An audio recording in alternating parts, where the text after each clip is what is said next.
आरोग्य हा एक प्रवास आहे, गंतव्य नाही. आपल्या शरीराची, मनाची आणि आत्म्याची काळजी घेण्यासाठी दररोज छोटी पावले उचलून आपण निरोगी आणि संतुलित जीवन जगण्यासाठी स्वतःला सेट करू शकता. चला तर मग जाणून घेऊया निरोगी आयुष्यासाठी महत्त्वाच्या 72 गोष्टी. काळी मिरी पाण्यासोबत खाल्ल्याने माणूस कायम तरुण राहतो. खाण्यापिण्याच्या कोणत्याही गोष्टी जास्त गरम असल्यास प्लास्टिकच्या कोणत्याही भांड्यात ठेवू नका. त्यामुळे कॅन्सरचा धोका असतो. कारण गरम वस्तू टाकल्याने प्लास्टिक वितळू लागते, जे आपल्या आरोग्यासाठी हानिकारक ठरू शकते. 2 लिटर पाण्यात 2 लिंबू पिळून दिवसभर वापरल्यास युरिक ॲसिडपासून मुक्ती मिळते. कांदा कापून दुसऱ्या दिवशी वापरण्यासाठी ठेवल्यास पोटाचे आजार जन्माला येतात. पुदिन्याची पाने चेहऱ्यावर चोळल्याने चेहरा मुलायम आणि कोमल बनतो. दिवसभराचा थकवा दूर करण्यासाठी गरम पाण्यात छोटी वेलची टाकून प्या, थकवा दूर होतो. आल्याचे पाणी पिल्याने ताप कमी होतो. केस लांब करायचे असतील तर शेळीचे दूध आणि मोहरीचे तेल एकत्र करून केसांना लावा, केस लांब होतील. सकाळी उठल्यानंतर जर तुम्ही वेळेवर नाश्ता केला नाही तर काही दिवसातच तुम्हाला ॲसिडिटीची समस्या होऊ शकते. आलू बुखार खाल्ल्याने डोळ्याच्या खाली काळी वर्तुळे होणार नाहीत. नारळ आणि बीटरूट खाल्ल्याने हाडांचे जॉईंट्स मजबूत होतात. थंड पाणी पिल्यानंतर चहाचा वापर करू नये, कारण त्यामुळे आपले दात खराब होऊ शकतात. जांभुळावर मीठ टाकून खाल्ल्याने मोशनचा आजार होत नाही. लिंबू पाणी श्वासाची दुर्गंधी दूर करते आणि त्वचा चमकदार ठेवते, किडनी साफ करते. चेहऱ्यावर टोमॅटो लावा, काही दिवसातच चेहऱ्यावरील डाग नाहीसे होतात आणि रंगही सुधारतो. पोटात दुखत असेल तर थोडा वेळ पोटावर झोपल्याने बऱ्यापैकी आराम मिळतो. ज्या लोकांना अचानक ताप येतो त्यांना मेथीचे पाणी पिण्यासाठी द्या, त्याने आराम मिळतो. चेहऱ्यावर खोबरेल तेल लावल्याने पिंपल्स येत नाही आणि त्याचप्रमाणे अंगाला लावल्याने डास चावत नाहीत.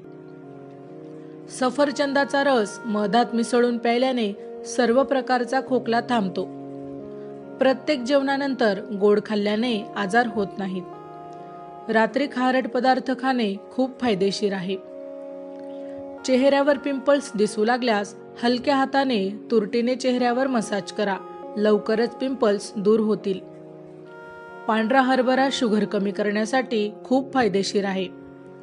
जास्त गरम अन्न खाल्ल्याने घशाचे आजार होतात आणि हृदय व फुफ्फुस कमजोर होते. गुलाबाच्या फुलाचे पान चघळल्याने रक्ताची कमतरता दूर होते. दुधासोबत बाजरीची भाकरी खाल्ल्याने शरीराला शक्ती मिळते. थोड्या पाण्यात व्हिनेगर मिसळून भाजीवर शिंपडा, भाजी ताजी राहील. भाकरी खाताना तोंडात कडूपणा जाणवत असेल तर समजून घ्या की ताप येणार आहे. श्वासाच्या दुर्गंधीपासून मुक्ती मिळवण्यासाठी ग्लिसरीन मिसळलेल्या पाण्याने गुळण्या करा, दुर्गंधी दूर होईल. तुपात थोडे मीठ घालून मसाज केल्याने शरीरातील कोरडेपणा निघून जातो. केळ्यासोबत लस्सी कधीही पिऊ नका, यामुळे पाठदुखी होते.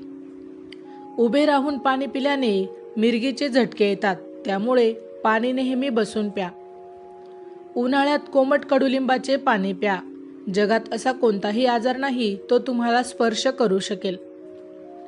कमजोर पचन असलेल्या लोकांसाठी केळी खूप हानिकारक आहे आणि संध्याकाळी केळी खाल्ल्याने कफ तयार होतो.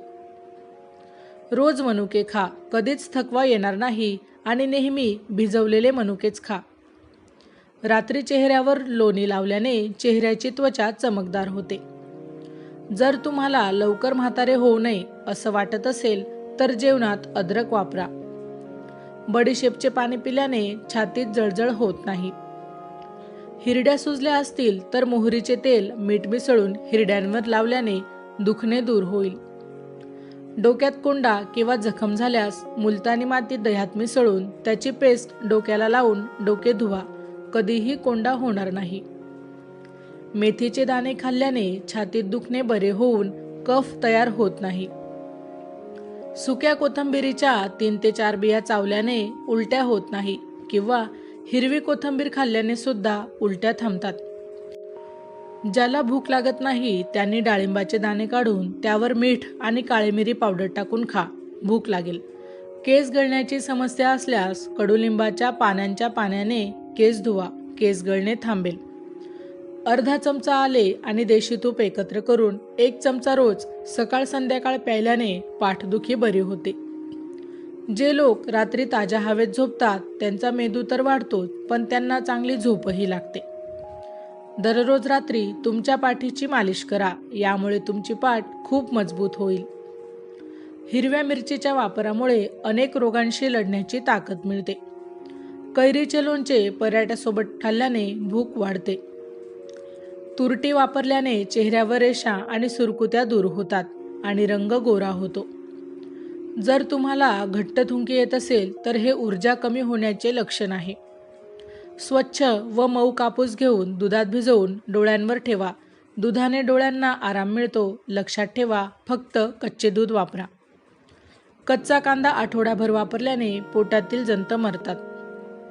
शाईचा डाग असल्यास त्यावर मीठ चोळा, त्याने डाग निघून जाईल. दाल रोटी खा, तुम्ही नेहमी तरुण राहाल.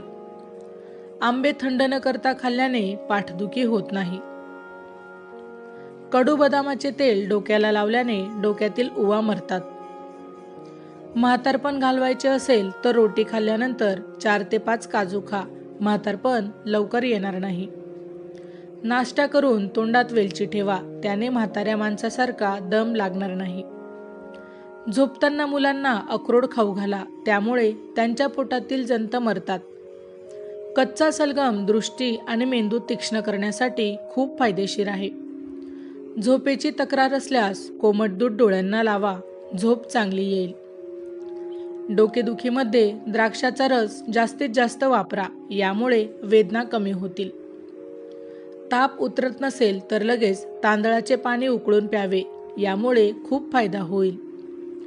जेवल्यानंतर लगेच झोपल्यास कान लवकर बहिरे होतात. जे लोक संध्याकाळी भात खातात ते लवकर लठ्ठ होतात. कमरेत दुखत असेल तर झोपण्यापूर्वी उलटे झोपा आणि कमरेवर थोडे वजन ठेवा. वेदना निघून जातील, पण लक्षात ठेवा, जास्त जड वस्तू ठेवू नका, याची काळजी घ्या. खारट पाणी वापरणाऱ्या व्यक्तीचा घसा खराब होत नाही. काकडी हृदयाचे ठोके सामान्य ठेवते, त्यामुळे तुमच्या आहारात काकडी नक्कीच वापरा. कांद्याचा रस जिथे खाज आहे त्या जागेवर चोळल्यास खाज निघून जाते. ज्या लोकांना शुगरचा त्रास आहे, मधुमेहाचा त्रास आहे, अशा लोकांनी वेलदोड्याचे गरम पाणी पिल्यास त्यांची शुगर नियंत्रणात राहते, मधुमेहाचा त्रास कमी होतो. पाणी पिताना आपण साधारणपणे युवा वर्गाने दररोज 3 लिटर पाणी पिले पाहिजे, तर छोट्या मुलांनी 2 लिटर पाणी दिवसभरामध्ये पिले पाहिजे, तर गरोदर महिलांनी हे पाणी अधिक प्रमाणात पिले पाहिजे. माहिती आवडली असेल तर अवश्य शेअर करा. अशाच प्रकारची नवनवीन आरोग्यविषयक माहिती ऐकण्यासाठी आमच्या लाईफ एव्हिएशन या यूट्यूब चॅनलला अवश्य सबस्क्राईब करा. धन्यवाद.